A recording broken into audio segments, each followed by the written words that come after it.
This is KTSU2 The Voice, and we're back. In the last segment we touched on Super Bowl performances. You're supposed to introduce your name, Byron. I'm Byron Washington. I'm Michaela Brielle. And I'm Jamel Matthews. And this is True to the Game. We're supposed to do that every time we come back. We're new to this, but it's okay.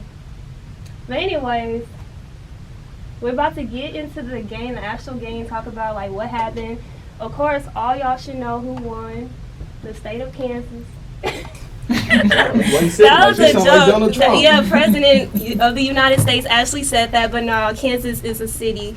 The Kansas City Chiefs won 31-20. This was their first win in the Super Bowl in 50 years. And let's talk about the game. What y'all think happened? Do y'all think the 49ers blew this game, or do y'all think the Chiefs actually just good and they actually played their part and took this game? Nah, the 49ers blew their game. They blew it. They were up 20-10 in the fourth quarter.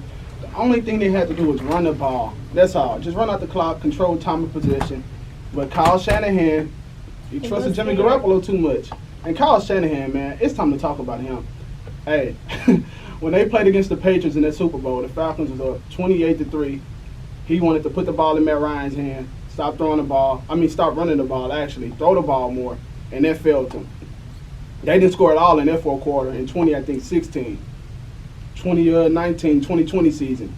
They are up 2010 on the Chiefs. He didn't run the ball at all this time. He didn't score at all. So I think Kyle Shanahan has been outscored in the last two Super Bowls he coached in, by 45 points at least? And that's terrible. They should have ran the ball more, in my opinion. Yeah, I kind of knew the Chiefs was going to win because, of course, they have the best quarterback, they're calling it the best NFL player out right now, and the best athlete, which I think they're kind of overdoing it. But, just to shout him out, he's the third black quarterback to win the Super Bowl title, which I don't consider him black because he doesn't consider himself black, I don't think. And, I'm not going to get into that. But he's the youngest player to win the Super Bowl MVP and NFL MVP. Some people think the MVP should have went to Damian Williams, which I agree because I feel like he was more of the star. I feel like Patrick Mahomes really didn't play that great of a game. Like, he was okay. He showed up like when it was time for him to show up, and they end up winning, which is good. But I feel like Damian Williams was the one that should have won MVP because he's the one that really just played consistently good throughout the game. I feel like Patrick Mahomes struggled in the first three quarters, and that's what I feel who should have won MVP. But of course, they gave it to Patrick Mahomes. What do y'all think about that? Man, I'm gonna give my insight on this, man. Everybody knows that I'm a Green Bay Packers fan. That man Jimmy Garoppolo went out there. It was stories of him during the season that he was messing with a porn star. That man had his mind on another girl during the game and threw 2 interceptions. And when you needed the man the most, the man didn't show up.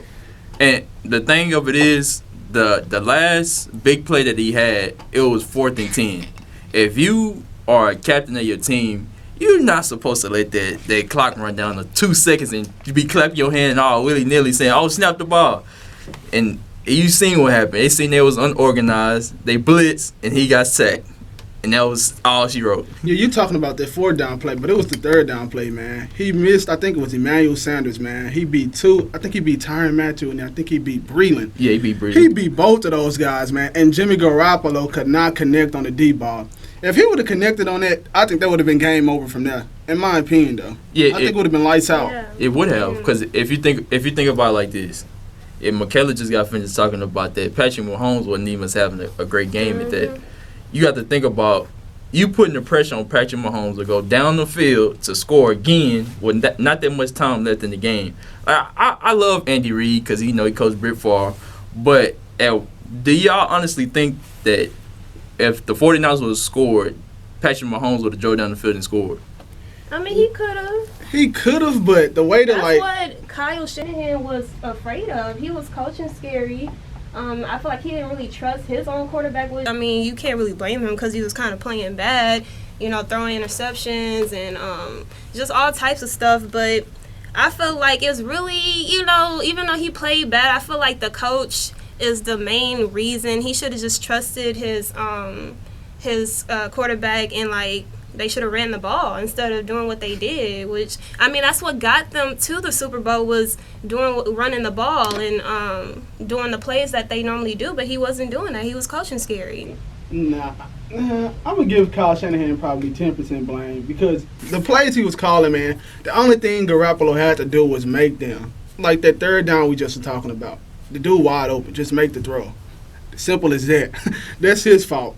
In the first half, from what I seen, that he didn't trust Garoppolo at all. He was basically running the ball a lot.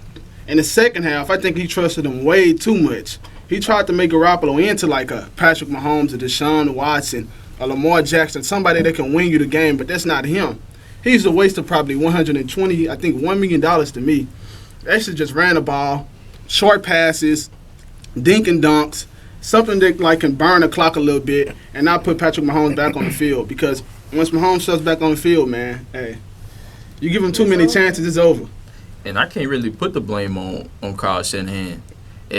I hate to bring this up because we got two Houston Texas fans right next to me, but if y'all talking about terrible coaching, y'all better get that man with that dip on his chin out of office first. I'm a Texans fan, but I'm not a fan of them right now. I'm just a Texans fan because I'm a Houston native, but I'm not finna. So you jumping off the bandwagon? No, I'm a always root for the Texans. I'm a always root for them, but I'm not finna lie and say there's certain changes like firing the coach. I'm not finna say, oh, we should keep the coach just because I'm a Texans fan. If we need to make changes, ain't nobody saying that. Exactly. You made it seem like you were trying to say that, but I said get him out of office. Yeah, get him out of office. I agree. So, but we're gonna get into the Texans, I think, later on, talk about him.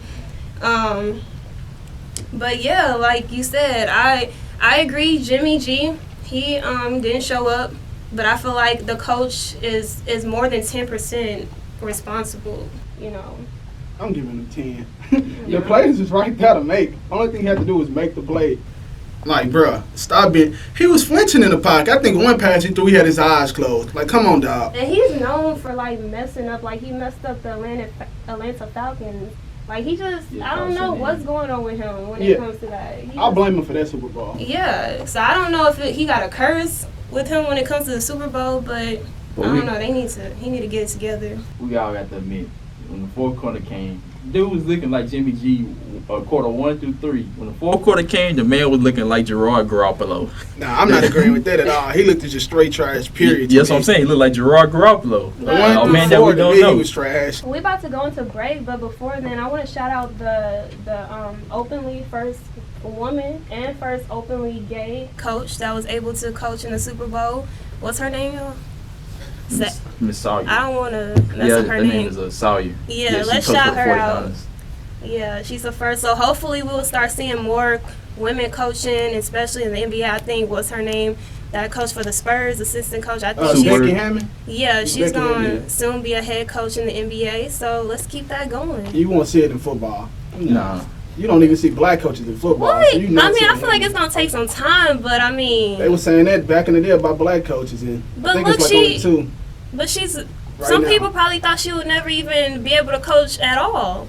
But now that she's like, don't say that. Like, I'm just being honest. No, I think it can happen. I think it can happen. It may be 10 years from now, maybe 20 years from now, but I feel like it's gonna happen. But anyway, we about to go into break. Stay tuned. This is True to the Game. Pulling out the coupe at the lot, Tony fuck 12, fuck SWAT, busting all the bells out the box. I just hit a lick